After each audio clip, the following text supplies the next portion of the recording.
Hello everyone, कैसे हैं आप सभी। नेक्स्ट स्टार्ट करते हैं। 7.4 कंप्लीट हो चुकी है। नेक्स्ट बात करेंगे एक्सरसाइज 7.5 और 7.5 में क्या पढ़ेंगे, इंटीग्रेशन बाय पार्शियल फ्रैक्शन, यानी एक और मेथड है, मेथड ऑफ इंटीग्रेशन में आप इसकी बात कर सकते हो। क्या करना है मुझे, पार्शियल फ्रैक्शन से इंटीग्रेशन करना है। अब कैसे, इसका मीनिंग क्या है पहले वो समझते हैं। तो मान लो मेरे पास एक फंक्शन है, सिंपली मैं लेता हूँ 1 divide by x plus 1 plus 2 divide by x plus 2। मान लो एक ये फंक्शन है, मेरे पास क्या है, एक फंक्शन है। और अगर मैं इस फंक्शन को थोड़ा मैनिपुलेट करता हूँ, यानी मैं इसका एलसीएम ले लेता हूँ, ठीक है। एलसीएम लोगे तो क्या मिलेगा आपको, मिलेगा जी x plus 1 and x plus 2। LCM दोनों का मल्टीपल हो जाएगा, एक्स प्लस 2 उधर चला जाएगा, this become x plus 2 and plus 2 से मल्टीप्लाई करो, this become your 2x plus 2। तो अल्टीमेटली अगर मैं इसको सिंप्लीफाई करूँ तो मुझे क्या मिल जाएगा, x plus 2x that is your 3x, 2 plus 2 that is your 4 whole divided by as it is means x plus 1 and x plus 2।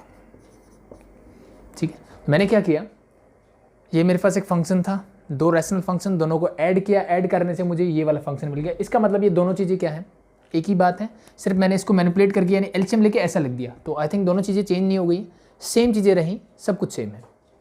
ये चीज़ें आ गई समझ में, ये दोनों चीज़ें क्या हैं, बराबर है। तो इसको मैंने मैनिपुलेट करके यहाँ पहुँच गया। और अब क्या मैं इसका उल्टा भी आ सकता हूँ, बिल्कुल आ सकते हैं, कि अगर मुझे यहाँ से यहाँ वापस आना हो तो क्या मैं आ सकता हूँ, बिल्कुल आ सकते हैं, लेकिन इतना आसान नहीं है आना। ठीक है, यहाँ से मुझे एलसीएम दिख रहा था, एलसीएम लेके मैंने लिख दिया। अगर मैं ये चीज़ें हटा दूँ तो आई थिंक मुझे समझना थोड़ा मुश्किल हो जाएगा कि मैं यहाँ कैसे आऊँ, या फिर ये कोएफिशिएंट 1 और 2 कैसे होंगे। तो हम पार्शियल फ्रैक्शन में ऐसी ही बातें करेंगे, यही चीज़ें निकालेंगे। लेकिन पहले समझ रहे थे, क्या समझ रहे थे हम, कि पार्शियल फ्रैक्शन है क्या। तो इस फंक्शन के लिए ये मेरा क्या है, एक रैशनल फंक्शन है। इसको अगर मैं ऐसे फ्रैक्शन की फॉर्म में, यानी पार्शियल फ्रैक्शन, दो अलग अलग फ्रैक्शंस की फॉर्म में मैं लिख दिया। यहाँ पे मान लो एक और फंक्शन होता, 3 होते, तो मैं इसको 3 की फॉर्म में लिख देता। तो इसी चीज़ को हम क्या बोलते हैं, पार्शियल फ्रैक्शन बोलते हैं। क्या बोलते हैं भाई, this is your partial fraction. अब हम ऐसा कर क्यों रहे हैं, पहली चीज़ तो हमने समझी कि पार्शियल फ्रैक्शन होता क्या है। सिंपली कुछ नहीं होता, एक रैशनल फंक्शन है, उस रैशनल फंक्शन को मैंने दो रैशनल फंक्शन में डिवाइड कर दिया। कैसे किया कि नीचे मेरे पास जो भी था, अगर एक्चुअली में मैं देखूँ तो डिनोमिनेटर मेरा क्या है, क्वाड्रेटिक फंक्शन है, तो उसको मैंने डिनोमिनेटर में दो लीनियर फंक्शन में डिवाइड कर दिया। बस मैंने कुछ ऐसा किया, ठीक है। तो उसको हम बोलते हैं पार्शियल फ्रैक्शन। ये कैसे आता है उसकी बात हम बाद में करेंगे, ठीक है। तो इसी चीज़ को क्या बोलते हैं हम, पार्शियल फ्रैक्शन, यानी इस फंक्शन को ऐसे लिख देना ही पार्शियल फ्रैक्शन होगा, पहली चीज़। अब आगे बढ़ते हैं। अब मैं ऐसा क्यों कर रहा हूँ, अब बात ये आती है ना कि मैं ऐसा क्यों कर रहा हूँ, ये मेथड मैं यूज क्यों कर रहा हूँ। तो अगर मैं ध्यान से देखूँ तो अगर मान लो मुझे बोला जाए कि इंटीग्रेट दिस, अगर मैं इसको इंटीग्रेट करना चाहता हूँ, मुझे इसका इंटीग्रेशन निकालना है, तो आई थिंक ये आपके लिए थोड़ा सा कॉम्प्लिकेटेड होगा, क्योंकि नीचे क्वाड्रेटिक फंक्शन है, नीचे ऊपर लीनियर फंक्शन है। तो मैं बोल सकता हूँ कि मैंने 7.4 में जो टाइप 3 क्वेश्चंस किए थे, उसमें ऐसे क्वेश्चंस थे, मैं उसके बेसिस पे ही कर सकता हूँ, बिल्कुल कर सकते हो। लेकिन थोड़ा सा वो कॉम्प्लिकेटेड है, और उससे ज़्यादा कॉम्प्लिकेटेड तब हो जाता है ये, मान लो नीचे मेरा क्यूबिक फंक्शन होता, मान लो एक और फ्रैक्शन भी होता मेरे पास, ऊपर मेरा क्वाड्रेटिक फंक्शन होता, या फिर सिर्फ लीनियर ही होता, तो फिर आप वो मेथड भी नहीं लगा पाते, ठीक है। तो ऐसी चीज़ों को आसान बनाने के लिए हमने क्या किया, पार्शियल फ्रैक्शन का सहारा लिया, ठीक है। इसकी हेल्प से हम इसको इंटीग्रेट करेंगे। अब मुझे पता है कि इस फंक्शन को मैं ये भी लिख सकता हूँ, क्योंकि मैथमेटिक्स यही बताता है कि अगर मैं यहाँ से यहाँ जा सकता हूँ तो यहाँ से मैं वापस भी आ सकता हूँ। ये चीज़ें हमने सीखी हैं। अगर मैं इस फंक्शन को ऐसे लिख दूँ और फिर मैं बोलूँ इंटीग्रेट दिस, तो आई थिंक ये इंटीग्रेशन मेरे लिए बहुत आसान है। यस और नो, जी बिल्कुल है, क्योंकि ये क्या है, इसको मैं लिखता हूँ integration of 1 divide by x plus 1 D x. इसका इंटीग्रेशन मैंने अलग कर दिया, प्लस इंटीग्रेशन ऑफ 2 कांस्टेंट है मैंने बाहर निकाला, this 1 divide by x plus 2 D x. ये दो फंक्शन है जिनका मैं इंटीग्रेशन आसानी से कर सकता हूँ। नीचे क्या लीनियर फंक्शन है, तो 1 बाई एक्स का इंटीग्रेशन होता है log x, तो x प्लस 1 है, लीनियर फंक्शन है, तो this become your log of x plus 1, plus 2 मेरा as it is, and this become your log of x plus 2 and plus a constant c। तो देखो one liner बन गया मेरा, इसका इंटीग्रेशन डायरेक्टली मैं लिख सकता हूँ। तो बस कंडीशन क्या है, मुझे इसको यहाँ लेके आना सीखना पड़ेगा कि मैं ऐसे फंक्शंस को यहाँ कैसे लेके आ सकता हूँ, वो चीज़ें बस मुझे पता हो तो फिर मेरे लिए इंटीग्रेशन करना बहुत आसान है, ठीक है। इसको आगे भी मैनिपुलेट करना सीखेंगे, बट अभी के लिए जो बेसिक चीज़ें हैं वो मैं सीख लेता हूँ, ठीक है। अब पार्शियल फ्रैक्शन करते टाइम एक चीज़ और आपको ध्यान रखनी है, ठीक है, क्या कि जितनी भी चीज़ें बताऊँगा कि इसको ऐसे कन्वर्ट करना हम सीखेंगे, तो उस कंडीशन के लिए एक चीज़ ध्यान रखना कि अब आपको आई थिंक ये चीज़ें पता होगी कि this is your rational function. मैं अभी तक बात कर रहा हूँ कि ये मेरा क्या है, एक रैशनल फंक्शन है। अब रैशनल फंक्शन क्या होता है, सबसे पहली बात कर लेते हैं। कोई भी फंक्शन जो मेरा px डिवाइड बाय qx की फॉर्म में होगा, ठीक है, जहाँ qx is not equal to 0, qx क्या नहीं होना चाहिए, 0 नहीं होना चाहिए, ऐसे फंक्शन को हम बोलते हैं रैशनल फंक्शन। यानी ऊपर भी मेरा पॉलिनोमियल है, नीचे भी पॉलिनोमियल एक्सप्रेशन है, ठीक है, तो दोनों ये क्या हो जाएंगे, मेरे रैशनल फंक्शन बन जाएगा। अब फ्रैक्शन जो होता है मेरा, ठीक है, रैशनल फ्रैक्शन या रैशनल फंक्शन, ठीक है, अब ये p बाई क्यू की फॉर्म में यानी फ्रैक्शन की फॉर्म में है मेरे पास। तो नॉर्मली हमने फ्रैक्शन भी पढ़े होते हैं कि अगर मुझे फ्रैक्शन मिलते हैं तो किस किस टाइप के होते हैं, नॉर्मली कुछ ऐसा होता है, ऐसे नंबर्स होते हैं, मान लो मैंने ये लिख दिया 3 टाइप के, ठीक है। फ्रैक्शन मेरे क्या होते हैं, 3 टाइप के होते हैं। इसको हम क्या बोलते हैं, प्रॉपर फ्रैक्शन बोलते हैं। क्या बोलते हैं, प्रॉपर फ्रैक्शन बोलते हैं। जहाँ पे न्यूमरेटर जो होता है मेरा वो छोटा होता है डिनोमिनेटर से, उसको क्या बोलते हैं, प्रॉपर फ्रैक्शन। यहाँ पे न्यूमरेटर जो है वो बड़ा है मेरा डिनोमिनेटर से, तो इसको क्या बोलते हैं, इम्प्रॉपर फ्रैक्शन। इसको क्या बोलेंगे, प्रॉपर फ्रैक्शन, इसको क्या बोलेंगे, इम्प्रॉपर फ्रैक्शन। और ये होता है मेरा मिक्स्ड, यानी यहाँ पे क्या है, ये मिक्स्ड है, ठीक है, ये प्रॉपर फ्रैक्शन भी है और एक कंप्लीट नंबर भी है। और इसी को हम कैसे लिखते हैं, दिस जो 1 + 2/5 की फॉर्म में भी मैं लिख सकता हूँ। तो इसी को मैंने ऐसे चेंज किया है। यानी ये चीज़ें मैं क्यों बता रहा हूँ, मैंने बताया प्रॉपर फ्रैक्शन समझ में आ गया, जहाँ पे न्यूमरेटर जो है डिनोमिनेटर से छोटा होता है। इम्प्रॉपर फ्रैक्शन क्या होता है, जहाँ पे न्यूमरेटर डिनोमिनेटर से बड़ा होता है। और इसी फंक्शन को मैं ऐसे लिख सकता हूँ, ठीक है, एलसीएम लोगे 5 आएगा, 5 + 2 7, यानी 7/2, again you get this same, ठीक है। इस इम्प्रॉपर फ्रैक्शन को मैं प्रॉपर की फॉर्म में यानी 1 + प्रॉपर फ्रैक्शन की फॉर्म में लिख सकता हूँ। ये चीज़ें हमने पहले भी सीखी हुई है कि इसको मैं मिक्स फ्रैक्शन, ये दोनों चीज़ें बात एक ही है, ठीक है। तो इम्प्रॉपर फ्रैक्शन को मैं प्रॉपर फ्रैक्शन में चेंज कर सकता हूँ। ये मैंने क्यों बताया, क्योंकि सेम एज इट इज़ जो मेरा रैशनल फ्रैक्शन होगा, रैशनल फंक्शन होगा, वो भी मेरा 2 टाइप से होगा। या तो वो प्रॉपर फ्रैक्शन होगा या फिर वो क्या होगा, इम्प्रॉपर फ्रैक्शन होगा। या तो प्रॉपर होगा या फिर वो इम्प्रॉपर फ्रैक्शन होगा। तो दोनों ही कंडीशन में मैं क्या करूं, ठीक है। तो जितने भी आप पार्शियल फ्रैक्शन से क्वेश्चन करने वाले हो, वहां पे सबसे पहली चीज मुझे ये देखनी है कि वो प्रॉपर फ्रैक्शन होना चाहिए। अब बात करते हैं कि प्रॉपर फ्रैक्शन क्या होता है, ठीक है। तो ये तो था नंबर्स के बारे में, रैशनल नंबर्स के लिए। अब मैं बात कर रहा हूं रैशनल फंक्शन के लिए। तो रैशनल फंक्शन में मैं किसी को प्रॉपर फ्रैक्शन कब बोलूंगा, जब डिग्री ऑफ न्यूमरेटर जो होगी, यानी न्यूमरेटर की डिग्री जो होगी वो लेस देन यानी छोटी होगी, कम होगी किससे, डिग्री ऑफ डिनोमिनेटर से, डिग्री ऑफ डिनोमिनेटर। अब आई थिंक डिग्री के बारे में आप जानते होंगे, ये मेरा एक फंक्शन है। तो अगर मैं आपसे पूछूं कि ये मेरा न्यूमरेटर है, इसकी डिग्री क्या है, मीन्स वेरिएबल की मैक्सिमम पावर, बड़ी से बड़ी पावर क्या है। तो यहाँ पे मुझे दिखा वेरिएबल x है और इसकी पावर कुछ नहीं लिखा हुआ, मतलब 1 है। It means the degree of the numerator is 1। अब मैं आपसे पूछ रहा हूँ डिनोमिनेटर की, तो ध्यान रखना डिग्री मुझे सिंप्लीफाई करके बताना है। अब ये मत बोल देना यहाँ भी x की 1 है, यहाँ भी x की 1 है, दोनों प्रोडक्ट फॉर्म में है। तो अल्टीमेटली अगर मैं इसको सॉल्व करूँगा तो ये कुछ मुझे ऐसा मिलेगा, x² + 3x + 2 की फॉर्म में। अब इस फंक्शन की मैं डिग्री पूछूँ तो वो क्या होगी, that is 2, maximum power that is 2। x की पावर 1 भी है, 2 भी है, तो मैक्सिमम क्या है, that is 2। It means your degree of this denominator is 2। इसका मतलब ये जो फंक्शन है वो किस टाइप का है, this is your proper fraction. ये मेरा क्या है, प्रॉपर फ्रैक्शन की फॉर्म में है, ठीक। ये कुछ बेसिक चीज़ें हैं, ये चीज़ें करने से पहले मुझे आनी चाहिए, दैट्स वाई मैं आपको एक्सप्लेन कर रहा हूँ। तो ये प्रॉपर फ्रैक्शन है। यहीं पे मान लो एक फंक्शन मेरा कुछ ऐसे होता कि 3x² + 7x + 2 and divide bye कुछ भी, मान लो x² + 1 + 3x, कुछ भी मैंने लिख दिया रैंडमली, ठीक है।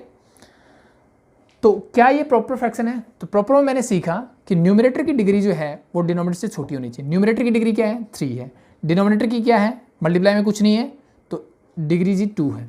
तो यानी डिनोमिनेटर की डिग्री जो है वो न्यूमरेटर से छोटी है, उल्टा हो रहा है। इसका मतलब ये प्रॉपर तो नहीं है। प्रॉपर नहीं है तो क्या होगा, इम्प्रॉपर फ्रैक्शन होगा। तो इम्प्रॉपर फ्रैक्शन में क्या होगा, degree of numerator is greater than degree of denominator. ये चीज़ ध्यान रखना बस, न्यूमरेटर की डिग्री डिनोमिनेटर से बड़ी हो तो इसका मतलब वो इम्प्रॉपर फ्रैक्शन है, और अगर वो क्या है, degree of numerator is less than degree of denominator, यानी ऊपर वाला जो फंक्शन है px जो है उसकी डिग्री, उसकी पावर कम है, तो वो उसको मैं क्या बोलूँगा, प्रॉपर फ्रैक्शन बोलूँगा। That's it. चीज़ें समझ में आ गई। अब मैंने आपको बताया कि जो पार्शियल फ्रैक्शन वाले जितनी भी चीज़ें हम करने वाले हैं, जो भी चीज़ें हम सीखने वाले हैं, वो हम प्रॉपर फ्रैक्शन के लिए करेंगे, न कि इम्प्रॉपर के लिए। तो अब हमारा क्वेश्चन ये हो सकता है कि मेरे पास क्वेश्चन तो ऐसे भी आ सकता है ना, ऐसे भी पूछा जा सकता है कि इम्प्रॉपर फ्रैक्शन होगा तो मैं क्या करूँगा। तो उसके लिए सिंपल सा तरीका है मेरे पास, आई थिंक ये हटा दूँ। अगर आपको कोई भी फंक्शन जो है इम्प्रॉपर फ्रैक्शन की फॉर्म में मिलता है तो उसको प्रॉपर फ्रैक्शन की फॉर्म में बनाओ। कैसे बनाते थे, जैसे मैंने आपको नंबर्स का एग्जांपल दिया कि मेरे पास 7/5 था, इम्प्रॉपर फ्रैक्शन है, तो मैं क्या करता, 7 को 5 से डिवाइड करता, 5 1 जा 5, रिमाइंडर इज 2। इसको मैं क्या लिख सकता हूँ, मैं सिंपली लिख सकता हूँ कि 7/5 था मेरा, 7 को 5 से डिवाइड करना, इसको मैं लिख सकता हूँ 1 + 2/5। यस और नो, जी बिल्कुल लिख सकते हैं। 7 को मैंने 5 से डिवाइड किया तो मैं उसको 1 + 2/5 की फॉर्म में लिख सकता हूँ। यानी ये क्या हो गया मेरा मिक्स्ड फ्रैक्शन। मिक्स्ड फ्रैक्शन ऐसे बनाते थे ना, quotient remainder divide by division, यही होता था। That's it. तो 1 and 2/5, इसी को मैं 1 + 2/5 भी लिख सकता हूँ। तो मैं इस फॉर्म में लिखूंगा जब ऐसा भी मुझे मिलेगा तब भी, ठीक है। तो ये चीज़ हम पहले से जानते हैं। तो इसको कैसे लिखोगे, देखो ये मेरे पास फंक्शन है, इसको स्टैंडर्ड फॉर्म में लिख लेता हूँ, x² + 3x + 1, स्टैंडर्ड फॉर्म में लिख लिया। ऊपर की डिग्री ज़्यादा है, नीचे कम है, तो इसको डिवाइड कर दो। तो मेरे पास क्या है, that is your 3x³ - 7x + 2। इसको लॉन्ग डिवीजन मेथड जो हमें आता है पहले से, x² + 3x + 1, तो x² + 3x + 1 से मैंने क्या कर दिया, डिवाइड करना है। तो करो भी, क्या होगा, कैसे डिवाइड करते हैं, मुझे क्या चाहिए, 3x³ चाहिए, यहाँ सिर्फ x² है तो पहले 3 चाहिए, 3 आएगा, क्यूब है या पावर 2 है, एक पावर चाहिए तो मीन्स x, 3x से करोगे तो this become your 3x³। I think division आता होगा सबको, 3x की 3x से करोगे plus 9x² and plus 3x तो प्लस 3x, ठीक है। फिर सब्ट्रैक्ट होते हैं माइनस माइनस माइनस, इससे कैंसिल आउट। फर्स्ट टर्म हमेशा कैंसिल आउट होनी चाहिए, अदरवाइज हमने गड़बड़ की है। अब देखो x² वाली टर्म ऊपर नहीं है तो इसको मैं एज इट इज लिखता हूँ माइनस का 9x², माइनस का 7x, माइनस का 3x, यू गेट माइनस का 10x and plus 2 as it is. क्या आप डिग्री कम होगी, आगे डिवाइड कर सकता हूँ, बिल्कुल कर सकते हैं। यहाँ पावर 2 है, यहाँ भी पावर 2 है, माइनस का 9 चाहिए बस, तो माइनस का 9 मैंने यहाँ लगा दिया। तो this become your -9x², this become -27x and -9। Separate करेंगे तो ये प्लस, ये भी प्लस, ये भी प्लस, ये cancel out, plus 27 - 10, you get plus का 17x और प्लस का 11। ये मेरा क्या आ गया, रिमाइंडर आ गया। तो अब इस वाले फ्रैक्शन को आई थिंक ये हटा दो, जो मेरा इम्प्रॉपर फ्रैक्शन था, इसको मैं कैसे लिख सकता हूँ, इसको मैं सिंपली लिख सकता हूँ इज इक्वल टू, सबसे पहले क्वोशिएंट यानी 3x - 9 plus remainder 17x + 11 divided by division means x² + 3x + 1। That's it. तो अगर ऐसा कुछ मुझे मिलता है, इम्प्रॉपर फ्रैक्शन की फॉर्म में मिलता है, उसको प्रॉपर फ्रैक्शन, तो ये मेरा क्या बन गया, प्रॉपर फ्रैक्शन। देख लो नीचे डिग्री 2 है, ऊपर 1 है, तो न्यूमरेटर की डिग्री डिनोमिनेटर से कम है, means this is a proper fraction. और अगर मुझे इंटीग्रेशन करना है तो इसका तो मुझे आता है पहले से। क्या 3x का इंटीग्रेशन आपको आता है, जी बिल्कुल आता है। -9 का कॉन्स्टेंट टर्म का, जी बिल्कुल आता है। सिर्फ इसका करना हम अभी सीख लेंगे, दैट्स इट, ठीक है। तो क्लियर हुआ, पार्शियल फ्रैक्शन क्या होता है। सबसे पहले कुछ नहीं होता, रेशनल फंक्शन होगा, उसको फ्रैक्शंस, अलग अलग फ्रैक्शंस में मैंने तोड़ दिया। ये प्लस माइनस कुछ भी हो सकता है, डजंट मैटर, ठीक है। और एज इट इज नीचे भी मेरा प्लस माइनस कुछ भी हो सकता है, कोई मैटर नहीं करेगा। पहली चीज़ ये। अब दूसरी चीज़ क्या है, पार्शियल फ्रैक्शन। फिर उसके बाद हम आए कि प्रॉपर फ्रैक्शन और इम्प्रॉपर फ्रैक्शन क्या होता है। तो मैं ये जो चीज़ करने वाला हूँ हमेशा प्रॉपर फ्रैक्शन के लिए करूँगा। किसके लिए करूँगा, प्रॉपर फ्रैक्शन के लिए। तो अगर मुझे इम्प्रॉपर मिलता है तो उसको मैं प्रॉपर फ्रैक्शन में कन्वर्ट करूँगा एंड देन मैं उसको सॉल्व करूँगा, ठीक है। तो अब बात करते हैं कि पहले मैं बताता हूँ कुछ स्टैंडर्ड फॉर्म जो यहाँ से यहाँ कन्वर्ट करते हैं हम, ये कैसे करते हैं, एंड देन हम उन पे बेस्ड क्वेश्चंस करेंगे, चीज़ें क्लियर होगी। तो इसको मैं हटा देता हूँ।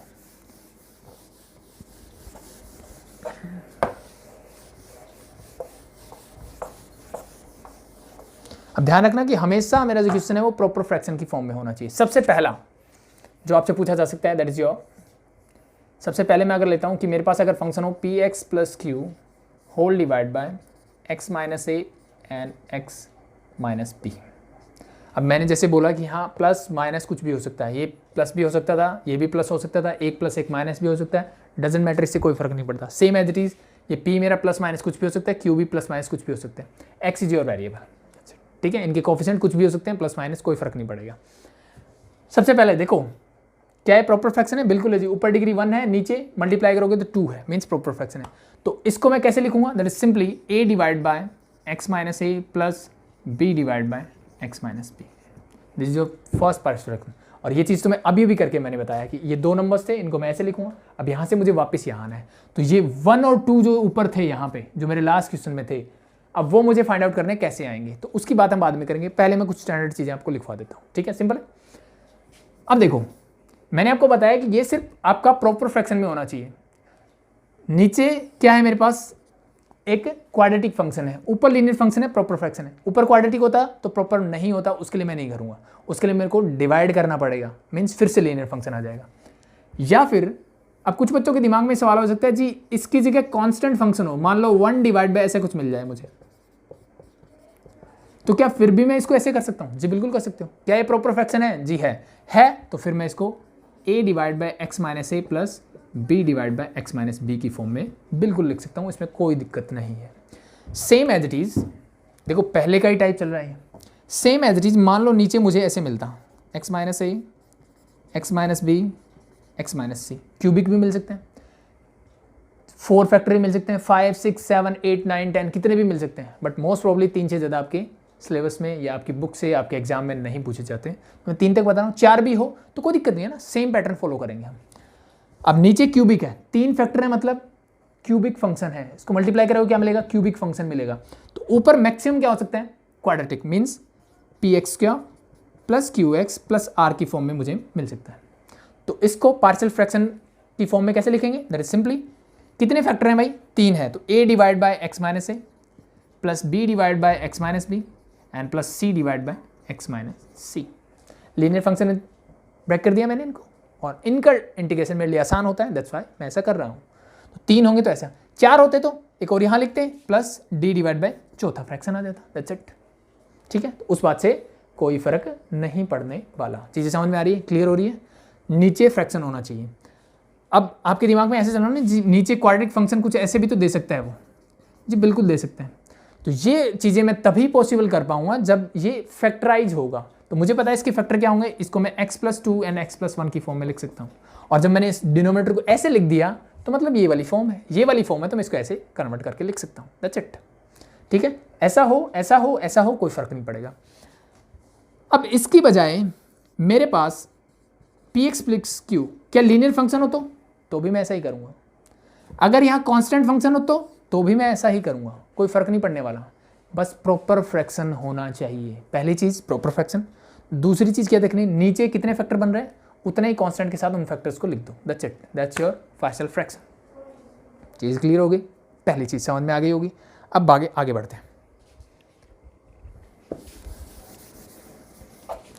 ठीक है। तो ये कुछ पॉइंट्स हैं जो मैं आपको बार बार बोल रहा हूँ कि फर्स्ट थिंग मेरा प्रॉपर फ्रैक्शन होना चाहिए, ये चीज़ आपको ध्यान रखनी है।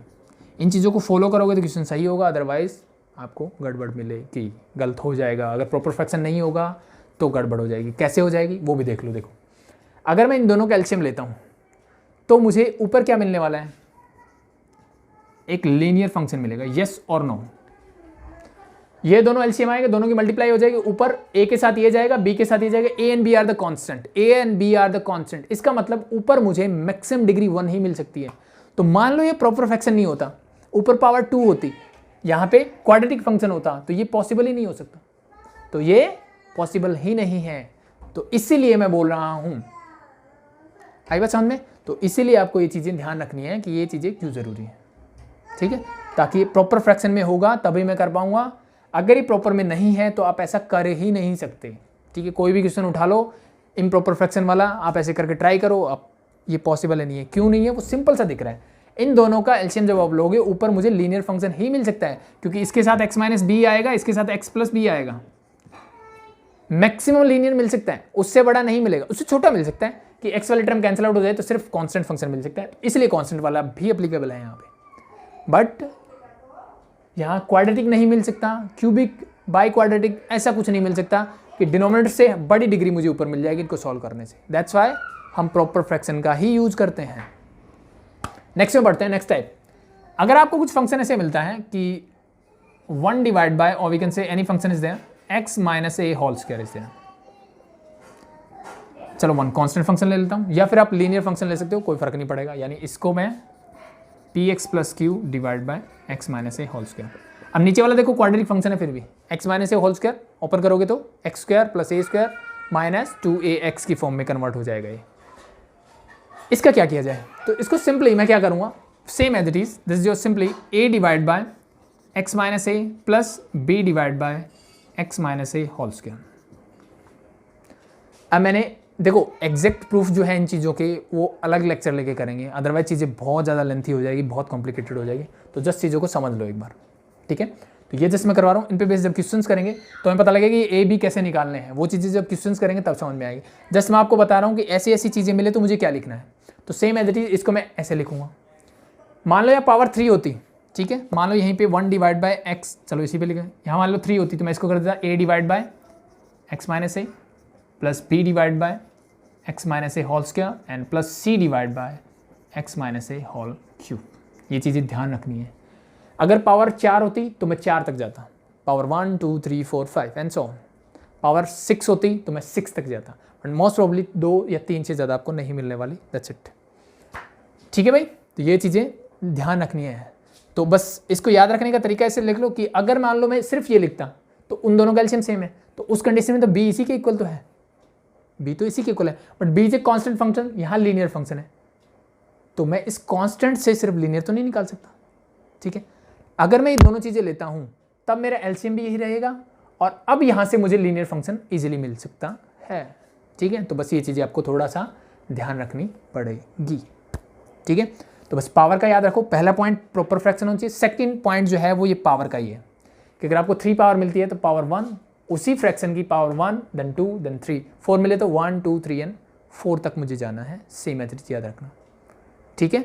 अब सिर्फ ये क्यों नहीं ले रहे, क्योंकि कांस्टेंट फंक्शन में ले रहा हूँ, वो लीनियर के इक्वल नहीं हो सकता, पहली चीज़, मतलब मैंने गलत लिया है, ठीक है। अब दोनों चीज़ें, ये पावर नहीं लूँगा तो ये एलसीएम ही नहीं आएगा, तो फिर तो मैं बिल्कुल ही गलत कर रहा हूँ। तो इसका मतलब मुझे पावर भी लेनी पड़ेगी यहाँ पे एंड 2 फंक्शन भी लेने पड़ेंगे। सेम एज इट इज तीनों के लिए एप्लीकेबल होगा। चीज़ें क्लियर, आगे बढ़े। नेक्स्ट मान लो मुझे फंक्शन मिलता है 1 डिवाइड बाय, और we can say any linear function, या कुछ भी ले लो, कोई फर्क नहीं पड़ता, बस प्रॉपर फ्रैक्शन होना चाहिए, ध्यान रखना। एंड डिवाइड मैंने कर दिया x minus a whole square into x minus b. ये दोनों चीज़ें मिक्सअप कर दी कि एक फ्रैक्शन है उसकी पावर भी है और दूसरा अलग फ्रैक्शन भी है। तो उस कंडीशन में क्या करोगे, सिंपली इसके लिए क्या रूल पड़ा, ऊपर वाले पे चले जाओ, a divide by x minus a, जितनी पावर होगी उस पावर तक जाने दो इसको, और जो बच गया वो एक अदर कांस्टेंट के साथ आ जाएगा, ठीक है। अब फिर से देखो, ये क्यूबिक फंक्शन है तो यहाँ लीनियर भी हो सकता है या क्वाड्रेटिक भी हो सकता है, और यहाँ पे कांस्टेंट भी हो सकता है, तीनों चीज़ें एप्लीकेबल है। जैसे मैंने यहाँ ऊपर करके बता दिया, यहाँ मेरा लीनियर हो सकता है क्योंकि नीचे क्वाड्रेटिक है, कांस्टेंट भी हो सकता है। ये क्यूबिक है तो ऊपर क्वाड्रेटिक भी हो सकता है, लीनियर हो सकता है और कांस्टेंट हो सकता है। उस बात से कोई फर्क नहीं पड़ेगा, मैं सारे बता रहा हूँ। आपकी बुक में सिर्फ क्यूबिक के ऊपर सिर्फ क्वाड्रेटिक गिवन है, बट ये लीनियर भी होगा, कांस्टेंट भी होगा, कुछ भी पॉसिबल हो सकता है। तो हर कंडीशन के लिए मुझे ऐसा ही करना है, ये चीज़ याद रहेगी, सिंपल है, ठीक है। देन अब देख लेते हैं लास्ट, ठीक है। द लास्ट वन इज, अगर मान लो मुझे कुछ ऐसे मिल जाए,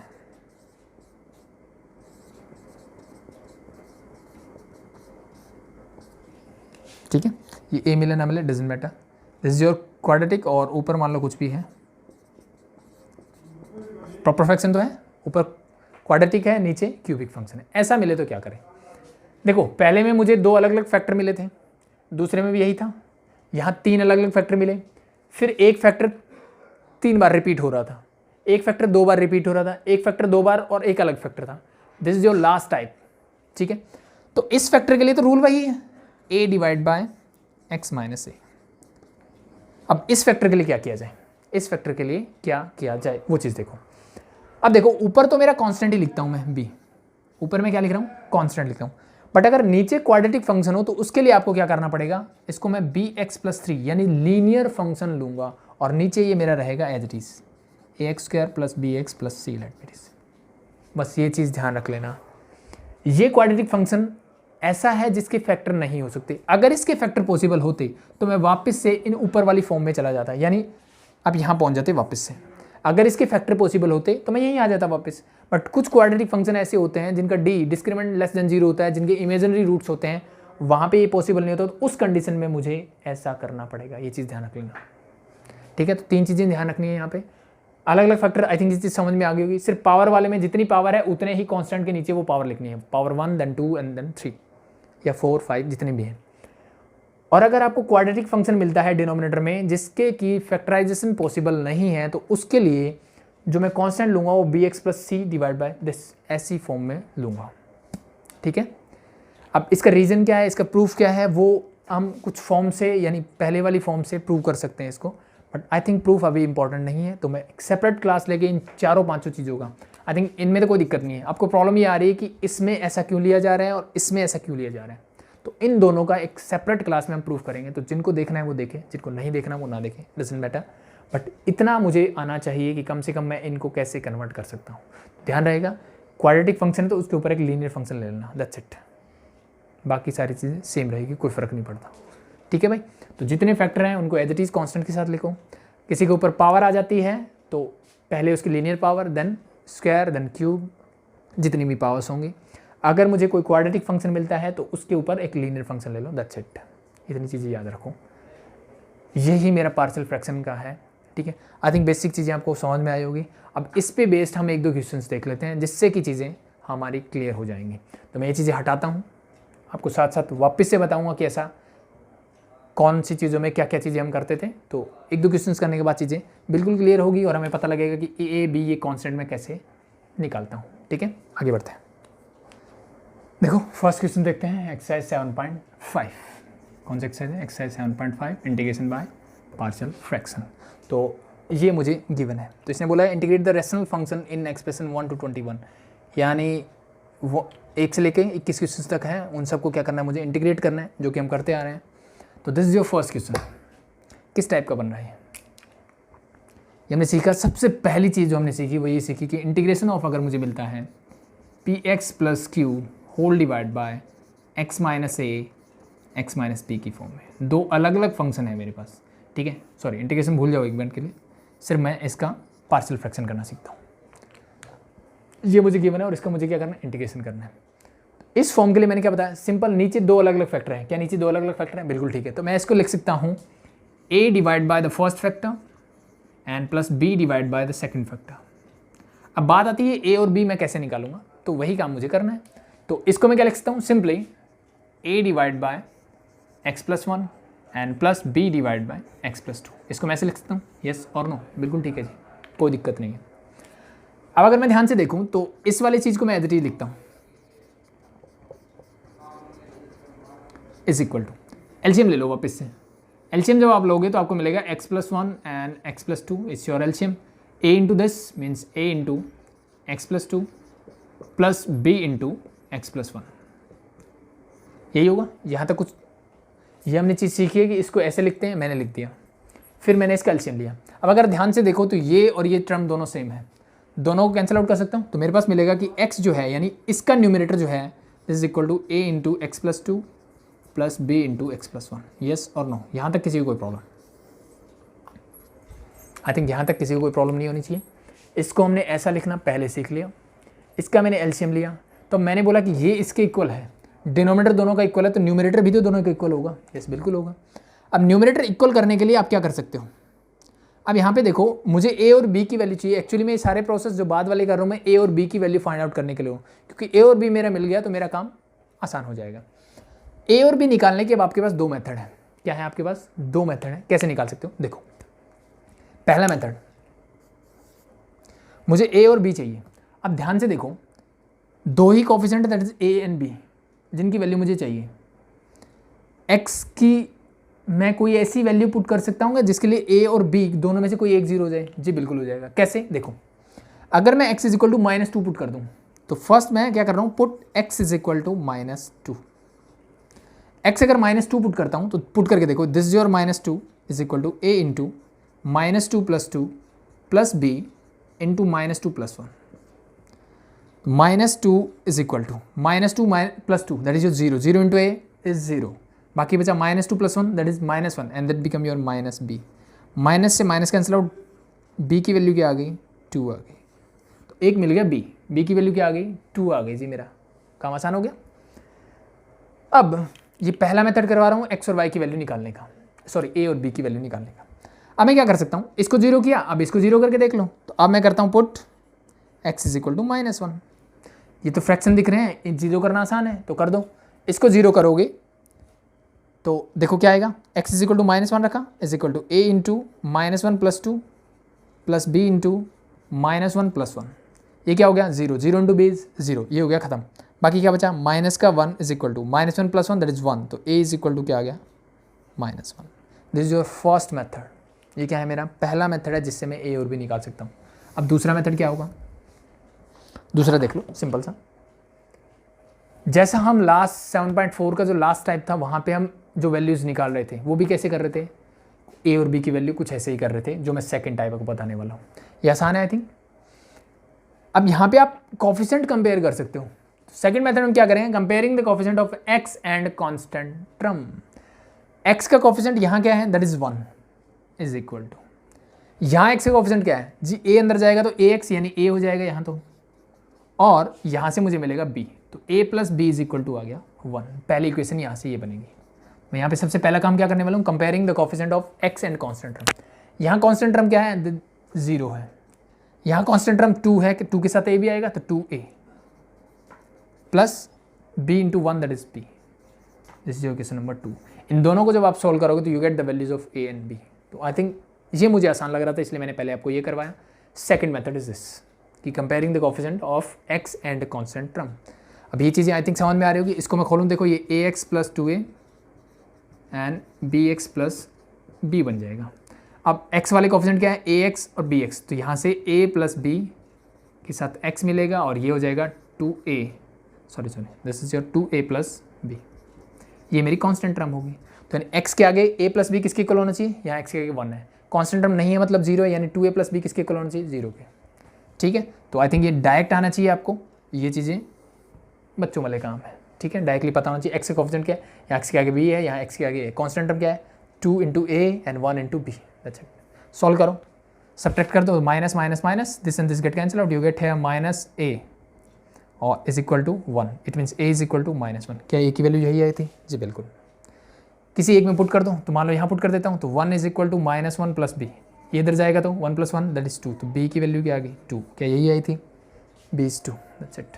मेथड दोनों सेम है, जिससे करना चाहो जो अच्छा लगे कर सकते हो, आपकी चॉइस के ऊपर है, जिसको जो अच्छा लगे। आई थिंक दोनों में कोई ज़्यादा दिक्कत वाली बात नहीं है। ठीक है, मैंने आपको ऐसे करवा दिया, तो इसी से मैं आगे बढ़ता हूँ। फिर अब a b की वैल्यू मिलने से क्या हुआ? अब मुझे इसका इंटीग्रेशन करना है। Integration of x divide by x + 1 and x + 2 dx। इसी को मैंने इजी करके कैसे लिख दिया? ऐसे लिखा था। अब a की वैल्यू क्या है? दैट इज -1, तो a की जगह मैंने लिखा इसको -1 divide by x + 1 and plus b की वैल्यू मैंने निकाली 2, तो this become 2 divide by x + 2 पूरे का dx। यस और नो? क्या ये चीज़ समझ में आई? इस पूरे को, इसको मैंने ऐसे लिखा पहले ही, ठीक है। a और b की वैल्यू मैंने निकाल ली, वैल्यू निकालने के बाद पुट कर दी। इसका मतलब मैं इसको एग्जैक्टली ये लिख सकता हूँ, ठीक है। इसका एलसीएम लेके सॉल्व करके ट्राई कर लो, यू गेट दिस। अगर आपको नहीं मिलता है तो इसका मतलब आपने यहाँ कहीं ना कहीं गलती की है, चेक करो वापस से, ठीक है। तो अब इसका इंटीग्रेशन मेरे लिए बहुत आसान है। कैसे कर सकते हो? Simply integration of the first function is -1 को मैं बाहर लेता हूँ, तो यहाँ बचेगा 1 डिवाइड बाय x + 1 dx। अलग अलग लिख दूँ दोनों को। इंटीग्रेशन ऑफ 2 को बाहर निकालता हूँ, this become 1 divide by x + 2 dx। इसका इंटीग्रेशन आता है -1, this simply log of x + 1 plus 2 as it is, and this become log of x + 2 and plus a constant that is your c। चीज़ें समझ में आ गई भाई? 1 डिवाइड बाई एक्स प्लस 1, यानी 1 by x का इंटीग्रेशन हम सब जानते हैं, that is your log x. तो ये चीज़ें मैंने आपको सिखा दी है कि अगर इंटीग्रेशन ऑफ 1 डिवाइड बाई कोई भी लीनियर फंक्शन मिलता है तो उसका सिंपल इंटीग्रेशन आप log of that linear function divide by coefficient of x a plus c is your answer. दोनों ही केस में एक्स का कोफिशिएंट 1 था तो नीचे कुछ लिखने की ज़रूरत मुझे नहीं पड़ी, तो इसलिए मेरा आंसर क्या आ गया, log of that linear function, simply. अब इतना करने के बाद अब देखो थोड़ा थोड़ा हमें मैनिपुलेशन भी आना चाहिए, लॉगरिथम के फॉर्मूले हमें आने चाहिए थोड़े।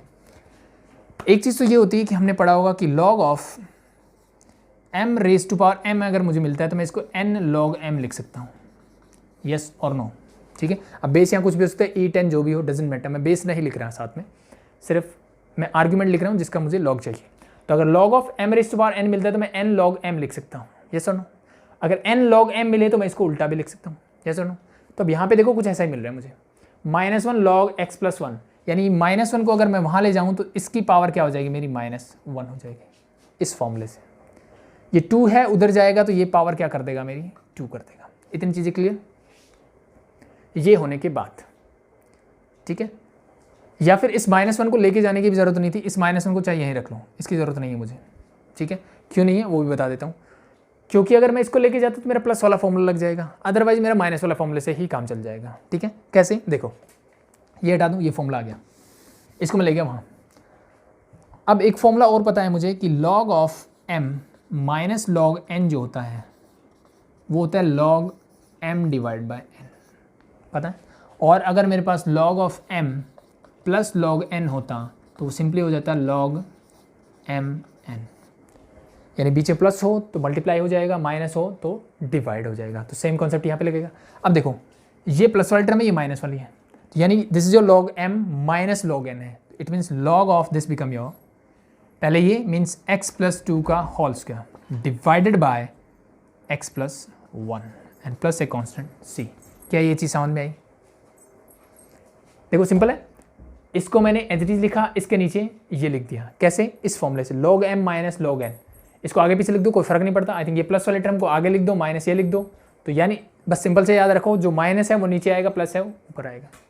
अगर मैं इस -1 को यहाँ ले जाता, अगर मैं इस -1 को यहाँ ले जाता तो क्या होता, तो ये होता जी, ये बन जाता मेरा लॉग ऑफ माइनस पावर है प्लस करने के लिए 1 डिवाइड बाई एक्स प्लस 1 लिखता मैं इसको, और प्लस में लॉग क्या है मेरा x प्लस 2 का होल स्क्वायर है मेरे पास ऑलरेडी। अब फॉर्मूला लगता है नीचे वाला, तो अब प्रोडक्ट होगा, तो this become your log of first function, कोई भी ले लो कोई फर्क नहीं पड़ता, this is 1 divide by x plus 1 and into हो जाता x प्लस 2 का होल स्क्वायर। आपका देखो आंसर में कोई फर्क नहीं पड़ा, सेम आंसर आता, ठीक है, लेकिन यहाँ से मेरा एक स्टेप बच जाता बस, इसलिए मैंने -1 को वापस ले लिया, दैट्स इट, ठीक है। तो चीज़ें क्लियर हुई, आसान है। तो ये था मेरा कि मैं ए बी कैसे निकालूंगा। तो एक क्वेश्चन और देख लेते हैं, उसके बाद आई थिंक आज के लिए इतना इनफ होगा, बाकी हम बाद में करेंगे, ठीक है। देखो एक और देख लेते हैं। तो ये फंक्शन मुझे गिवन है, तो अब देखो अभी तक जितने भी मैंने आपको चीज़ें बताई थी जहाँ पे मुझे पार्शियल फ्रैक्शन में कन्वर्ट करना था, वहाँ नीचे फैक्टर थे मेरे पास, बट यहाँ पे क्वाड्रेटिक फंक्शन है डायरेक्टली, क्या मैं इसको फैक्टराइज कर सकता हूँ? या बिल्कुल कर सकते हैं। और कुछ बच्चों के दिमाग में ये आ रहा होगा कि मैं इसको 7.4 के डायरेक्ट फॉर्मूले से भी तो कर सकता हूँ, बिल्कुल कर सकते हो, ठीक है। लेकिन यहाँ पे मैं पार्शियल फ्रैक्शन से करवा रहा हूँ, तो मैं आपको पार्शियल फ्रैक्शन से करवा देता हूँ, ठीक है। आप डायरेक्ट फॉर्मूले से भी मैं बता दूंगा ये करवाने के बाद।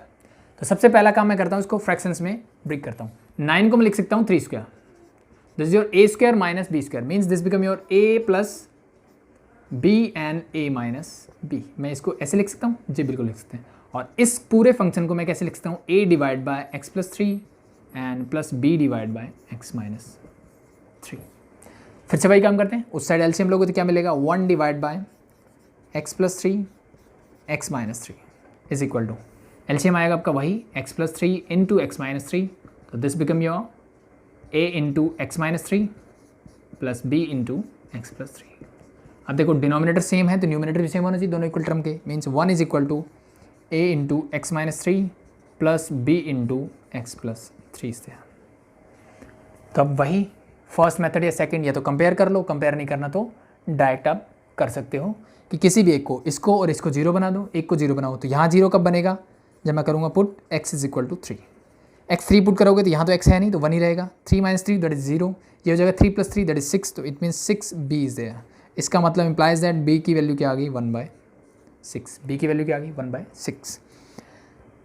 इसको 0 कर दिया, अब इसको करते हैं, तो अब मैं करूँगा put x is equal to -3, this become 1 is equal to a into -3 हो जाएगा ये, एंड प्लस -3 + 3 दैट इज 0, लिखने की ज़रूरत नहीं है, -3 दैट इज -6, तो a की वैल्यू क्या आ जाएगी -1/6। मेरे पास a की वैल्यू है, मेरे पास b की वैल्यू है, तो इस फंक्शन का मुझे क्या करना है इंटीग्रेशन, तो क्या होगा देखो, integration of 1 divide by x + 3 x - 3 dx, इसको मैं सिंपल लिख सकता हूँ इंटीग्रेशन ऑफ a इज -1/6, तो -1/6 प्लस x, तो -1/6 divide by x + 3 plus b की वैल्यू 1/6 डिवाइड बाय x - 3 पूरे का dx। ठीक है, कांस्टेंट टर्म में बाहर लाते हैं तो -1/6 को बाहर लिख दिया, integration of 1 divide by x + 3 बचा मेरे पास, प्लस यहाँ पे कांस्टेंट टर्म dx लिख देता हूँ साथ में, प्लस इंटीग्रेशन ऑफ 1/6 बाहर लाया मैं, then integration of 1 divide by x - 3। I think बाकी चीज़ें आती है आपको, तो सिंप्लीफाई करते हैं, 1/6 को बाहर ले लेता हूँ, इसका इंटीग्रेशन क्या होगा, यहाँ माइनस बचा सिर्फ मेरे पास, और this become your log of x + 3। हम सब जानते हैं इसका इंटीग्रेशन क्या होगा, 1/6 में बाहर लेके आ चुका हूँ, ये बन जाएगा plus log of x - 3 and plus a constant c। Log का formula log m minus log n, यानी अगर मैं इसको लिखना चाहूँ 1/6 log ऑफ x - 3 प्लस इसको मैं पीछे लिख रहा हूँ, इसको आगे लिख रहा हूँ, तो दिस जो माइनस log ऑफ x + 3। ठीक है भाई, एंड प्लस कांस्टेंट फॉर्मूला लगा दो, तो 1/6 as it is, this become your log of m - n, तो क्या हो जाएगा x - 3 divide by x + 3 and plus a constant that is your c। That's your answer for this one, easy. ठीक है, तो पार्शियल फ्रैक्शन का introduction हो गया, 2 क्वेश्चन मैंने करवा दिए, इन पे बेस जितने क्वेश्चन आप कर सकते हो ट्राई करें। ठीक है, स्टार्टिंग के 5-6 क्वेश्चन आप NCERT से आराम से कर सकते हो। ठीक है, वो करें, बाकी हम नेक्स्ट क्लास में करेंगे। और इसका मैं दूसरा तरीका बता देता हूँ, जो कि मैं बोला 7.4, यानी जो मैंने पर्टिकुलर फंक्शन के कुछ इंटीग्रेशन सीखे थे उनके बेस पे। तो ये कौन सा फॉर्मूला था, तो ये मेरा डायरेक्ट फॉर्मूला था 1 डिवाइड बाय x² - a², यानी सबसे पहला फॉर्मूला हमने यही किया था। ये क्या था 1 divide by 2a log of x - a divide by x + a and plus c। तो मैं इससे इस क्वेश्चन को डायरेक्टली ही कर सकता हूँ। तो इसका डायरेक्ट आंसर क्या होता है, integration of this dx 1 divide by 2a क्या है that is 3, then log of x - a means x - 3 and divide by x + a means x + 3 and plus a constant that is c। 3 2 जा 6, क्या मेरा answer यही है। ठीक है, तो ये 1 लाइनर हो जाता है अगर लास्ट चैप्टर से पढ़ो, बट यहाँ मुझे पार्शियल फ्रैक्शन सीखना है तो उस पॉइंट ऑफ व्यू से मैंने ऐसे किया, बट आप डायरेक्टली ऐसे भी कर सकते हो, उसमें कोई दिक्कत नहीं आएगी।